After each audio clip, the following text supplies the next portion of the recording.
بسم الله الرحمن الرحيم. الحمد لله رب العالمين، والصلاة والسلام على رسوله الكريم وعلى آله وأصحابه أجمعين وعلى كل من تبعهم بإحسان إلى يوم الدين. أما بعد، فأعوذ بالله من الشيطان الرجيم. بسم الله الرحمن الرحيم. ولا تهنوا ولا تحزنوا أنتم الأعلون إن كنتم مؤمنين. صدق اللہ العظیم. حضرات اساتذہ کرام، تمام متعلقین دارالعلوم اور میرے عزیز طالب علم ساتھیوں، السلام علیکم ورحمۃ اللہ تعالی وبرکاتہ. آج اللہ تبارک و تعالیٰ کے فضل و کرم سے ہم پاکستان کے قیام کی 77 سال بعد یوم استقلال کے موقع پر جمع ہیں. اللہ تبارک و تعالیٰ نے آج سے 77 سال پہلے ایک ایسی رات میں ہمیں پاکستان کی نعمت عطا فرمائی جو رمضان المبارک کی 27ویں شب تھی اور جمعہ کا دن تھا. اس تاریخ میں اللہ تبارک و تعالی نے ہمیں ہمالیہ کے دامن میں پھیلا ہوا ایک ایسا ملک عطا فرمایا جو صدیوں کے بعد اسلام کی بنیاد پر بنایا گیا تھا. اس پاکستان کے مطالبے کے وقت بچے بچے کی زبان پر یہ نعرہ تھا، پاکستان کا مطلب کیا؟ لا الہ الا اللہ. آج ہمارے موجودہ ماحول میں وہ لوگ بہت کم ہوں گے جنہوں نے پاکستان کی تحریک کو اپنی آنکھوں سے دیکھا، جنہوں نے اپنی آنکھوں سے پاکستان بنتے ہوئے دیکھا. آج کے حکمران برسر اقتدار لوگ، چاہے وہ سول اداروں سے تعلق رکھتے ہوں یا ملٹری اداروں سے تعلق رکھتے ہوں، وہ ہیں کہ جنہوں نے اپنی آنکھوں سے وہ منظر نہیں دیکھا جب پاکستان بن رہا تھا. اور اس وقت بھی ہمارے اس اجتماع میں شاید ہی کوئی ایسا آدمی ہو، اور میرا خیال ہے کہ کوئی نہیں ہے سوائے میرے، جنہوں نے پاکستان بنتے ہوئے دیکھا، جنہوں نے پاکستان کے لیے جو نعرے لگائے گئے تھے، جو تحریک چلائی گئی تھی، اس کا نظارہ کیا ہو. میں اس وقت بہت کم سن بچہ تھا، لیکن اتنا شعور ضرور تھا کہ آس پاس کے ماحول میں جو پاکستان کی تحریک چل رہی تھی اور قدم قدم پر پاکستان زندہ باد، لے کے رہیں گے پاکستان، خون کی ندیاں بہائیں گے، پاکستان بنائیں گے کے نعرے اس وقت سے، بچپن کے وقت سے کانوں میں گونجتے ہیں. اور یہ ہماری ماضی قریب کی تاریخ میں پہلا ملک تھا جو اس بنیاد پر وجود میں آ رہا تھا کہ یہ مسلمانوں کے لیے ہے اور اس کا مقصود یہ ہے کہ مسلمان کسی غیر مسلم کے تسلط سے آزاد ہو کر ایک ایسے ملک میں قیام پذیر ہوں کہ جو صرف مسلمانوں کی اقتدار کے تحت چلے اور وہاں مسلمان اپنے مقصد وجود اور اپنے دین کو قائم رکھ سکیں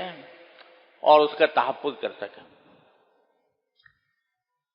مجھے یاد ہے کہ میرے والد ماجد بانی دارالعلوم حضرت مولانا مفتی محمد شفیع صاحب قدس اللہ تعالی سرہ اس تحریک میں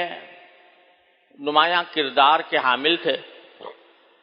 حضرت شیخ الاسلام علامہ شبیر احمد صاحب عثمانی رحمۃ اللہ علیہ کے قریبی رفقا میں سے تھے، اور ملک بھر میں پاکستان کے حق میں رائے عامہ ہموار کرنے کے لیے جگہ جگہ دورے بھی کیے تھے۔ تو ایک مرتبہ جالندھر میں ایک جلسہ تھا جس میں حضرت والد ماجد قدس اللہ تعالی سرہ کو مدعو کیا گیا تھا، اور آپ نے وہاں پاکستان کے قیام کے حق میں تقریر فرمائی۔ اس تقریر کے دوران ایک صاحب نے کھڑے ہو کر حضرت والد ماجد قدس اللہ تعالی سرہ سے یہ سوال کیا کہ مولانا آپ پاکستان کے حق میں بیان کر رہے ہیں، تو یہ بتائیے کہ کیا پاکستان بننے کے بعد وہاں واقعتاً اسلامی نظام قائم ہو جائے گا جس کی آپ دعوت دے رہے ہیں؟ تو میرے والد ماجد قدس اللہ تعالی سرہ نے یہ جواب میں یہ فرمایا کہ میں اس بات کی کوئی گارنٹی نہیں لے سکتا، لیکن ایک بات کی میں گارنٹی لے سکتا ہوں، وہ یہ کہ وہاں پر ہم پر کوئی گاندھی، کوئی نہرو، کوئی پٹیل حکومت نہیں کر رہا ہوگا۔ وہاں حکومت کرنے والے مسلمان ہوں گے، اور اگر مسلمان عوام چاہیں گے اور تو ان کو ایک موقع میسر ہوگا کہ وہ اس ملک میں اسلامی نظام قائم کرنے کی جد و جہد کر سکیں۔ یعنی غیر منقسم ہندوستان میں ہمارے پاس کوئی ایسا راستہ نہیں ہے کہ ہم ملک میں شریعت کے نفاذ کی یا اسلامی نظام کے نفاذ کی کوشش بھی کر سکیں۔ وہاں کوشش بھی کرنے کا موقع نہیں، لیکن پاکستان جب بنے گا تو وہاں پر چونکہ کوئی غیر مسلم ہمارے اوپر حکمران نہیں ہوگا، اس لیے میں امید رکھتا ہوں کہ وہاں پر ہمیں اس جد و جہد کا موقع ملے گا، اس کوشش کا موقع ملے گا کہ ہم اس ملک کے اندر اسلامی شریعت کا نفاذ کریں، اسلامی نظام قائم کریں۔ یہ تھا پیش نظر ہمارے ان اکابر کے جنہوں نے پاکستان کی تحریک کی حمایت کی تھی اور اس پاکستان کی تحریک کے لیے اپنی جان و مال کی قربانیاں دی تھی۔ یعنی پہلے ہی قدم پر یہ بات واضح کر دی گئی تھی کہ ایسا نہیں ہے کہ ادھر پاکستان بنا اور ادھر اسلامی نظام نافذ ہو گیا۔ جس رات پاکستان بنا اسی رات پاکستان کے اندر اسلامی نظام قائم ہو گیا، بلکہ مجھے یاد ہے کہ حضرت والد ماجد قدس اللہ تعالی سرہ سے ایک اور موقع پر یہ سوال کیا گیا کہ اس وقت تحریک پاکستان کے جو قائدین ہیں، جیسے قائد اعظم محمد علی جناح یا مرحوم نوابزادہ لیاقت علی خان مرحوم یا سردار عبدالرب نشتر وغیرہ وغیرہ، تو کیا آپ ان کے بارے میں یہ سمجھتے ہیں کہ یہ جب برسر اقتدار آئیں گے تو اسلام نافذ کر دیں گے؟ تو یہ فرمایا، بعض لوگوں نے کہا کہ یہ آپ کو یہ سب دھوکہ دے رہے ہیں، اور اس دھوکے میں آ کر آپ ان کے ساتھ لگ گئے ہیں، لیکن یہ وہاں پر پہنچنے کے بعد آپ کو کہیں دھوکہ نہ دے جائیں۔ تو حضرت والد ماجد رحمۃ اللہ علیہ نے اس کے جواب میں اکبر الہ آبادی کا ایک شعر پڑھا۔ اکبر الہ آبادی کا شعر ہے کہ دام میں یار کے میں دیدہ و دانستہ پھنسا، دام میں یار کے میں دیدہ و دانستہ پھنسا، مجھ کو نادان نہ سمجھیں دل دانا والے۔ یعنی یہ اگر فرض کرو دھوکہ بھی دے رہے ہیں تو اس دھوکے کو ہم حقیقت میں تبدیل کرنے کے لیے ایک کوشش جاری کریں گے، ایک جد و جہد کریں گے، اور وہ جد و جہد کا راستہ ہمیں ملے گا۔ لہذا دام میں یار کے میں دیدہ و دانستہ پھنسا، مجھ کو نادان نہ سمجھیں دل دانا والے۔ تو پہلے دن سے جو ہمارے اکابر کے ذہن میں پاکستان کا تصور تھا وہ یہ تھا کہ ایک ایسا خطہ زمین ہمیں اللہ تبارک و تعالی عطا فرمائیں گے جہاں ہمیں جد و جہد کا موقع ملے گا، ہمیں کوشش کا موقع ملے گا کہ ہم اس ملک کے اندر اسلامی نظام نافذ کر سکیں۔ یہ تھا بنیادی تصور ہمارے اکابر کے ذہن میں جنہوں نے پاکستان بنانے کی حمایت فرمائی تھی۔ اور یہ حقیقت ہے کہ اس اعتبار سے اگر دیکھیں تو پوری دنیا میں کہیں بھی ایسا کوئی ملک ایسا کوئی نہیں ملے گا جس میں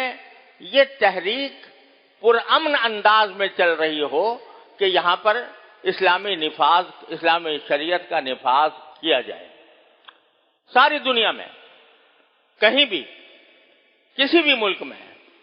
کوئی سیاسی تحریک، کوئی غیر سیاسی تحریک اس بات کے لیے کہ یہاں پر اسلامی نظام کے قائم کرنے کی کوشش کی جائے یہ کہیں موجود نہیں ہے۔ اور بلکہ اب اس وقت ہندوستان کے حالات اگر آپ دیکھیں تو وہاں پر مسلمان انتہائی ضیق اور اذیت میں ہیں۔ صرف مسلمان ہونا جرم قرار پا گیا، صرف مسلمان ہونا۔ اور وہاں پر جو ہندوتوا کے نام سے جو تحریک چل رہی ہے اور وہی برسر اقتدار بھی ہے،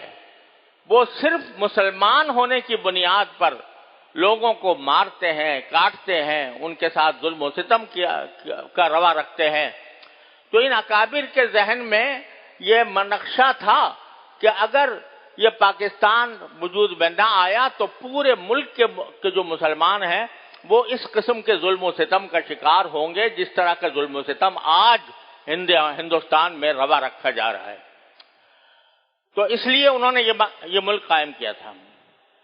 یہ ہماری شامت اعمال ہے کہ جب پاکستان قائم ہو گیا تو اس کے جو ابتدائی قائدین تھے وہ اللہ تعالیٰ کی مشیت سے 1-1.5-2 سال کے اندر ہی سب کے سب رخصت ہو گئے۔ یعنی جنہوں نے کم از کم زبانی طور پر یہ وعدے کیے تھے کہ ہم یہاں پر اسلامی نظام قائم کریں گے، اور ان وعدوں کی وجہ سے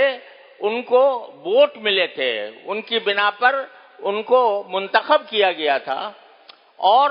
فی الجملہ اور دوسرے حکمرانوں کے مقابلے میں الحمدللہ وہ بڑے غنیمت بھی تھے۔ تو ان میں مثلا نواب زادہ خان لیاقت علی خان مرحوم جو پہلے وزیر اعظم تھے پاکستان کے، تو وہ بڑے مخلص آدمی تھے، اور انہوں نے پاکستان کے لیے باوجود نواب زادہ ہونے کے جب ان کو شہید کیا گیا تو شہادت کے بعد ان کے بینک بیلنس میں یا ان کے جیب میں یا ان کے خزانے میں کچھ 6,000 روپے پائے گئے تھے، سارے اتنے بڑے نواب کے، اس لیے کہ وہ پاکستان کے لیے مخلص تھے۔ اسی طرح قائد اعظم محمد علی جناح بہت جلد رخصت ہو گئے۔ حضرت شیخ الاسلام علامہ شبیر احمد صاحب عثمانی رحمۃ اللہ علیہ جو پاکستان کے صفِ اول کے قائدین میں سے تھے، وہ بھی سن 1949 میں یعنی پاکستان بننے کے تقریباً 1.5 سال کے بعد ان کی وفات ہو گئی، اور وفات میں بھی یہ بات تقریباً ظن غالب کے درجے میں ہے کہ ان کو زہر دیا گیا تھا، وہ بہاولپور یونیورسٹی کے ایک اجتماع میں تشریف لے گئے تھے، وہاں پر ان کو دعوت دی گئی تھی، اور وہیں پر بہاولپوری میں ان کی وفات ہوئی، اور جب ان کی نعش سامنے آئی تو نعش کے اوپر ایسے نشانات تھے جس سے یہ اندازہ ہو رہا تھا کہ ان کو زہر دیا گیا۔ تو جب پاکستان وجود میں آیا تو پاکستان کا اسلام کے نام پر وجود میں آنا ہی ہمارے دشمنوں کے لیے ایک بہت بڑا خطرے کا نشان بن گیا، اور انہوں نے ہر قسم کی کوششیں کی کہ کسی طرح یہ ملک کامیاب نہ ہو۔ اور جب پاکستان بنا تھا تو اس وقت میں وہاں یہ نعرے لگائے گئے تھے کہ بھوکا پاکستان، ننگا پاکستان، پاکستان بنے گا تو بھوکا ہوگا، ننگا ہوگا، اس کے تمام لوگ بھوک سے بےتاب ہوں گے، ان کے پاس پہننے کو کپڑا نہیں ہوگا۔ اور مجھے یاد ہے کہ جب ہم پاکستان اپنے والد ماجد قدس اللہ تعالی سرہ کے ساتھ دیوبند سے ہجرت کر کے پاکستان آ رہے تھے تو پاکستان کے بارڈر پر، جہاں پر پاکستان کی سرحد شروع ہوتی تھی، وہاں ہندوستان کے کسٹم آفیسر لوگ موجود تھے، وہ دیکھ رہے تھے کہ کیا چیز لے کر جا رہے ہیں، تو ان کے سامنے سب سے بڑا مسئلہ یہ تھا کہ کپڑا نہ جائے، بے سلا کپڑا نہ جائے۔ لہذا انہوں نے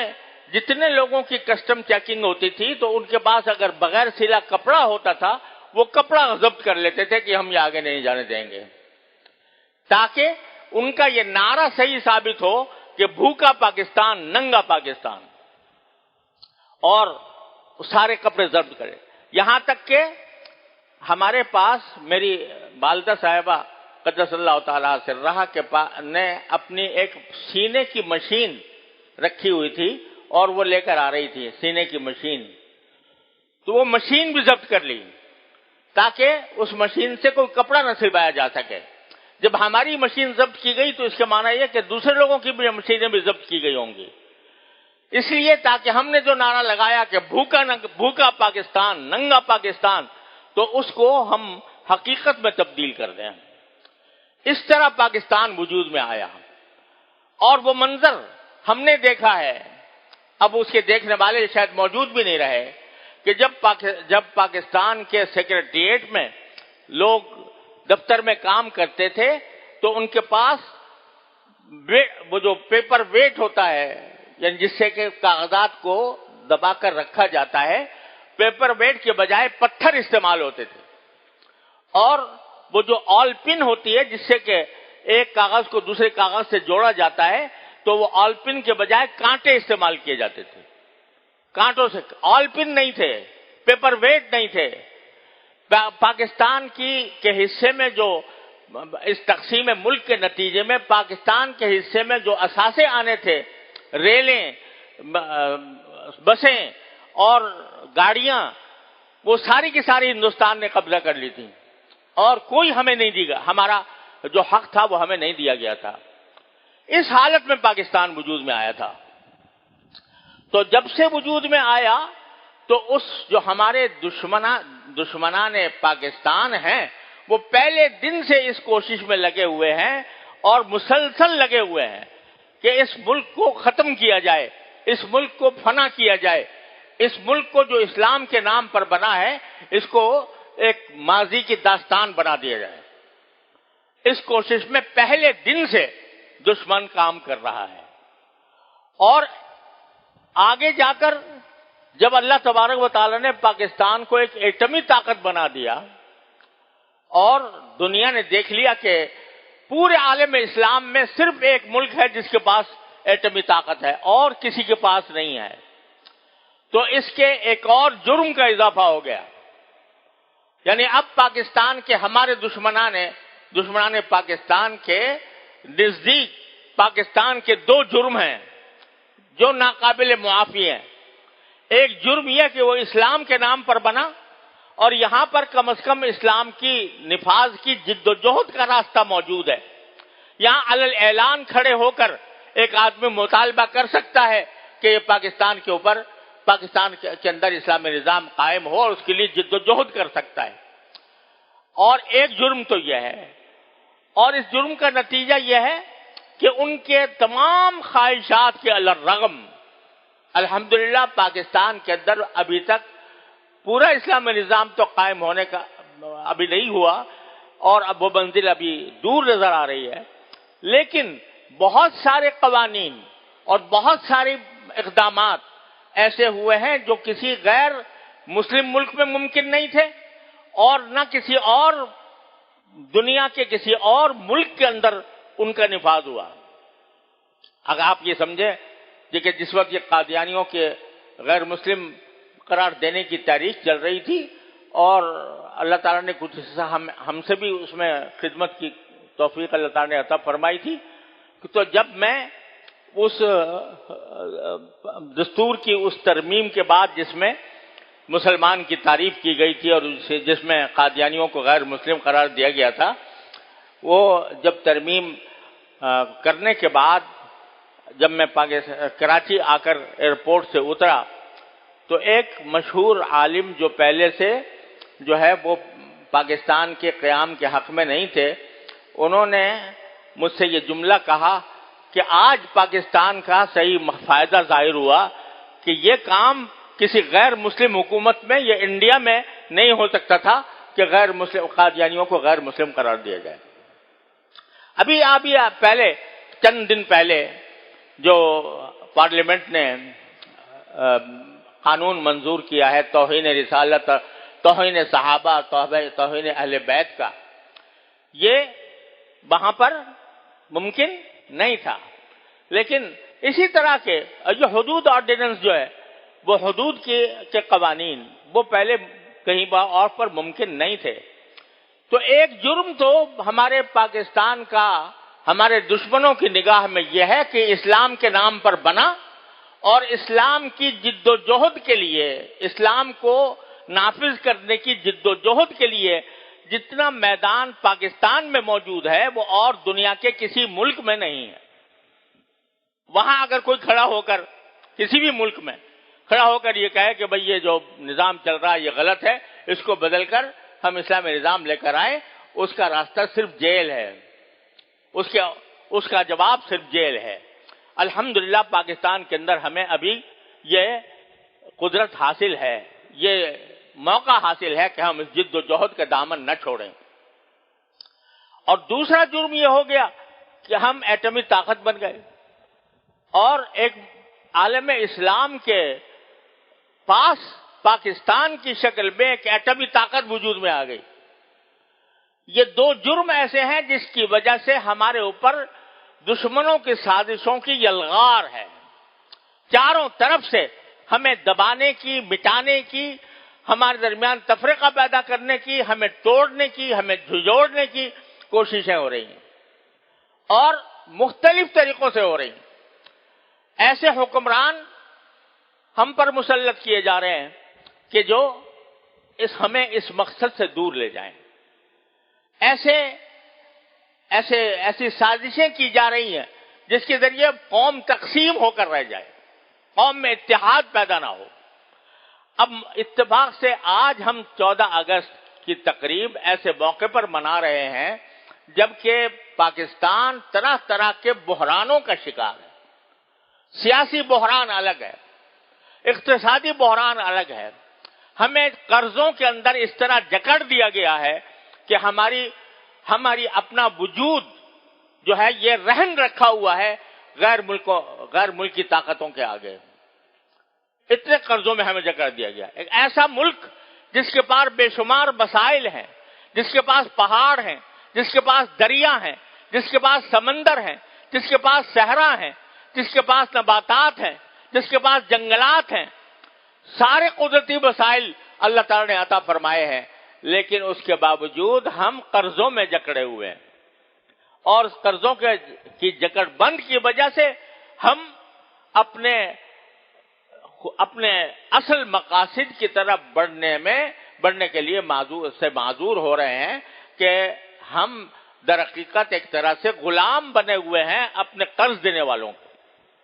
وہ ہم پر ایسی شرائط عائد کرتے ہیں جس کی وجہ سے ہم اپنے اصل مقصد وجود سے دور ہوتے جا رہے ہیں۔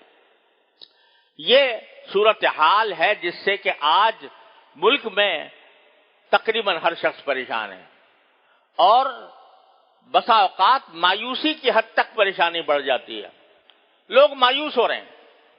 اور بعض اوقات لوگ پاکستان چھوڑ کر باہر جا رہے ہیں. بہت بڑی تعداد ہے جو اس لیے پاکستان چھوڑ کے جا رہی ہے کہ یہاں پر مسائل اتنے گمبھیر ہو چکے ہیں کہ ان کو اس کے کوئی حل کی صورت نظر نہیں آتی. لیکن اس کے باوجود میں آپ حضرات کے سامنے یہ آیت میں نے آپ کے سامنے تلاوت کی تو لا تہنوا ولا تحزنوا وانتم الاعلون ان کنتم مؤمنین، یہ اس وقت نازل ہوئی تھی یہ آیت جب غزوہ احد میں مسلمانوں کو عارضی طور پر شکست ہوئی تھی. 70 صحابہ کرام شہید ہو گئے تھے، اور خود نبی کریم سرور دو عالم صلی اللہ علیہ وسلم کے اوپر حملہ ہوا تھا. آپ کے دندان مبارک شہید ہوئے تھے، آپ کے چہرے سے خون جاری ہوا تھا، اور 70 اعلیٰ درجے کے صحابہ کرام جو ہیں وہ شہید ہو چکے تھے، جن میں حضرت نبی کریم صلی اللہ علیہ وسلم کے چچا حضرت حمزہ بن عبد المطلب رضی اللہ تعالیٰ عنہ بھی شامل تھے. ان کا کلیجہ کچا چبایا تھا ابو سفیان کی بیوی ہندہ نے. یہ سارے حالات پیش آئے تھے. ان میں سے بعض صحابہ کرام اس ناگہانی حملے کی وجہ سے کچھ میدان جنگ سے پیچھے بھی ہٹے تھے. اس موقع پر قرآن کریم نے جو آیات نازل فرمائی سورہ آل عمران میں، اگر سورہ آل عمران کی اس پس منظر میں تلاوت کی جائے، تقریباً 2 یا 3 رکوع ہیں جو اللہ تبارک و تعالی نے اس موقع پر نازل فرمائے، اور یہ آیت بھی اسی کا ایک حصہ ہے. وہ 2-3 رکوع کے پر میں پچھلے دنوں جب ان آیات کی ان رکوعوں کی تفسیر لکھ رہا تھا تو پہلی بار اس بات کا اندازہ ہوا کہ نبی کریم سرور دو عالم صلی اللہ علیہ وسلم کے صحابہ کرام کے ساتھ اللہ جل جلالہ کی محبت، اللہ تبارک و تعالیٰ کی توجہ کس درجہ عظیم تھی کہ تقریباً 3 رکوع ہیں جو صحابہ کرام کی تسلی کے لیے اللہ تعالیٰ نے نازل فرمائے، اور اس میں اللہ تبارک و تعالیٰ نے ان غلطیوں کی بھی نشاندہی فرمائی جن غلطیوں کی بنا پر غزوہ احد میں عارضی طور پر مسلمانوں کو شکست ہوئی تھی، وہ بھی اس کی غلطیوں کی بھی نشاندہی فرمائی. لیکن غلطیوں کی نشاندہی کرنے کے ساتھ ساتھ 1 سے 2 مرتبہ ان آیات میں 2 مرتبہ صحابہ کرام کو عام اعلان کیا کہ لقد عفا اللہ عنہم، اللہ نے ان کو معاف کر دیا. جو پیچھے ہٹے تھے ان کی غلطی کی بھی نشاندہی فرمائی، لیکن ساتھ میں فرمایا کہ اللہ تعالیٰ نے معاف کر دیا ان کو. اور جن لوگوں نے وہ جو ٹیلے کے اوپر نبی کریم صلی اللہ علیہ وسلم نے صحابہ کرام کا دستہ رکھا تھا اور کہا تھا کہ جب تک کہ میرا صریح حکم نہ آ جائے وہاں سے نہ ہٹنا، وہ ہٹ گئے تھے. ان کے اس فعل کے اوپر باری تعالیٰ نے تنقید بھی فرمائی اور فرمایا یہ تم نے غلط کام کیا، لیکن ساتھ میں فرما دیا لقد عفا اللہ عنہم، اللہ نے ان کو معاف کر دیا. معاف کرنے کے بعد پھر بار بار تسلیاں دی نبی کریم سرور دو عالم صلی اللہ علیہ وسلم صحابہ کرام کو کہ یہ جو واقعات پیش آئے ہیں ان سے تم دل گرفتہ نہ ہونا، تم ان کی وجہ سے مایوس نہ ہونا، کیونکہ اس کی وجہ سے تمہارے درجات میں اللہ تعالیٰ نے تمہارے درجات بلند کیے ہیں، تمہاری مغفرت کی ہے، اور اس لیے تم کو یہ شکست دی ہے تاکہ تم کھلی آنکھوں دیکھ سکو کہ کون سچے مومن ہیں اور کون منافق ہیں. یہ تقریباً 3 رکوع کے اندر سورہ آل عمران کے اندر اللہ تبارک و تعالیٰ نے صحابہ کرام کی غلطیوں کی نشاندہی بھی کی اور اس کے اوپر معافی کا اعلان بھی کیا اور آئندہ کے لیے تسلی بھی دی. اور اسی کا ایک حصہ یہ ہے کہ لا تہنوا ولا تحزنوا، اب تم کمزور نہ پڑنا اور غمگین نہ ہونا. وانتم الاعلون ان کنتم مؤمنین، اگر تم باقی مومن ہو تو پلہ تمہارا ہی بھاری رہے گا،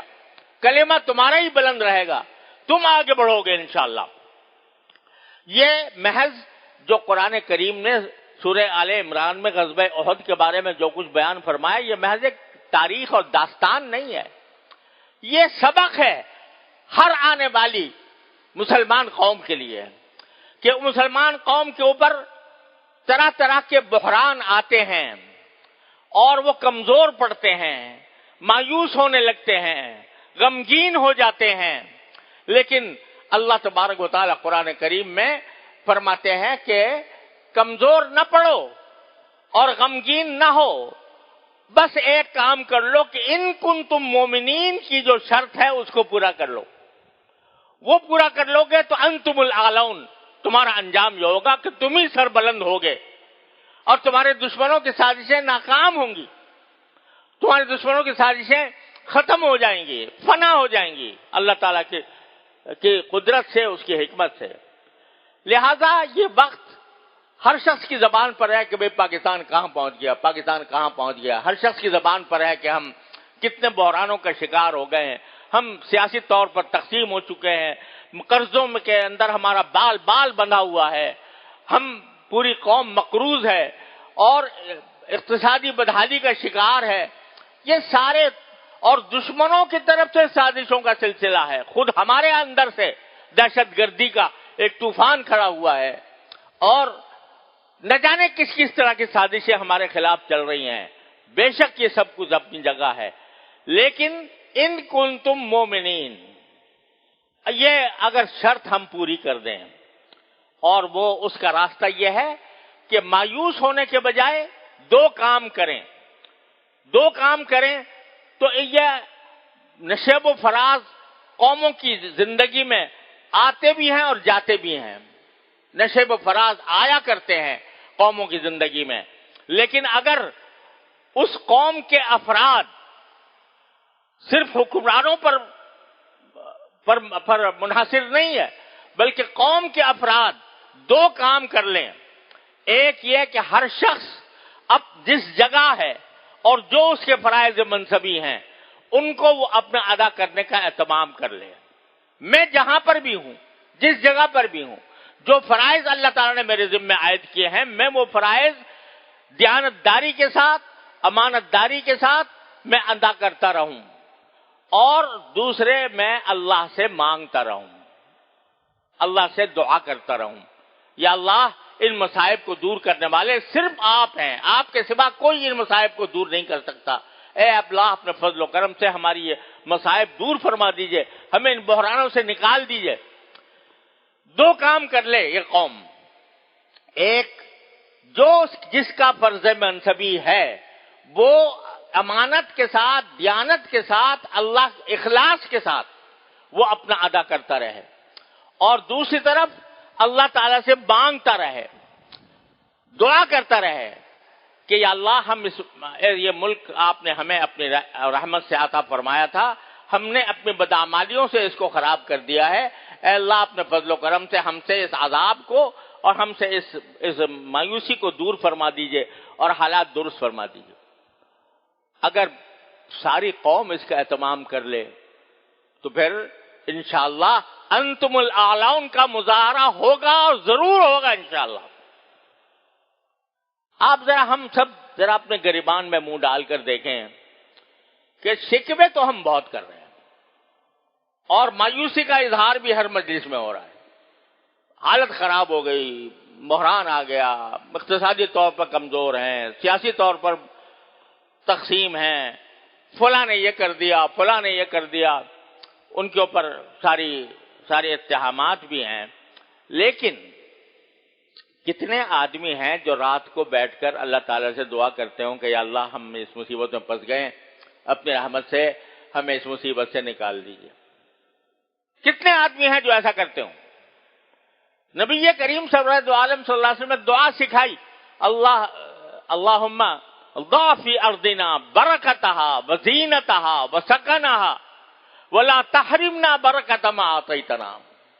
اے اللہ ہماری زمین کے اندر برکت عطا فرما دیجئے اور اس کو زینت عطا فرما دیجئے، اور اس میں جو کچھ آپ نے ہمیں عطا فرمایا ہے اس میں برکت عطا فرما دیجئے، اور جتنی چیزیں ہمیں دی ہیں اس کی برکتوں سے ہمیں محروم نہ فرمائیے۔ اب دیکھو پاکستان میں کتنی معدنیات ہیں، سونا نکل آیا ہے، تانبا نکل آیا ہے، کوئلہ پیدا ہو رہا ہے، یہ سب اللہ کی دی ہوئی نعمتیں ہیں، لیکن کی برکت سے ہم محروم ہیں۔ وہ برکت ہماری شامت اعمال کی وجہ سے بھی ہے اور اس وجہ سے بھی ہے کہ ہم اللہ تعالیٰ سے رجوع نہیں کرتے۔ اللہ تبارک و تعالیٰ سے ہر بندہ اپنی جگہ روز بلا ناغہ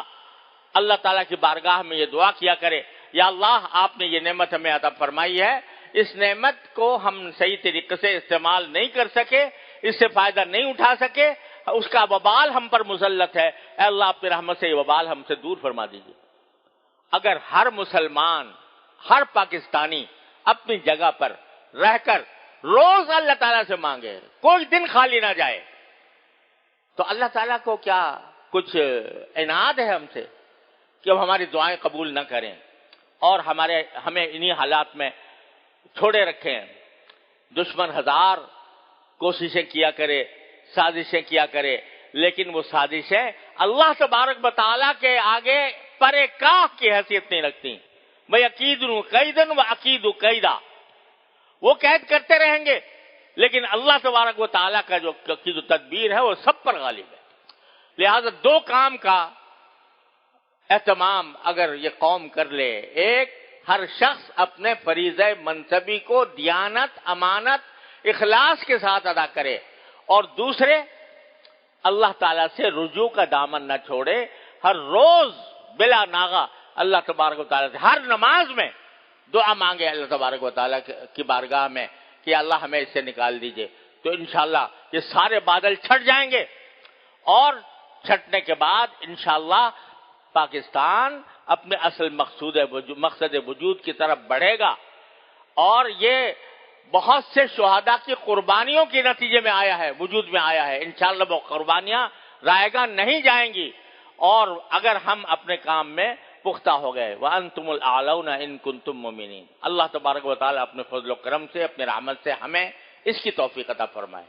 وآخر دعوانا ان الحمد للہ رب العالمین۔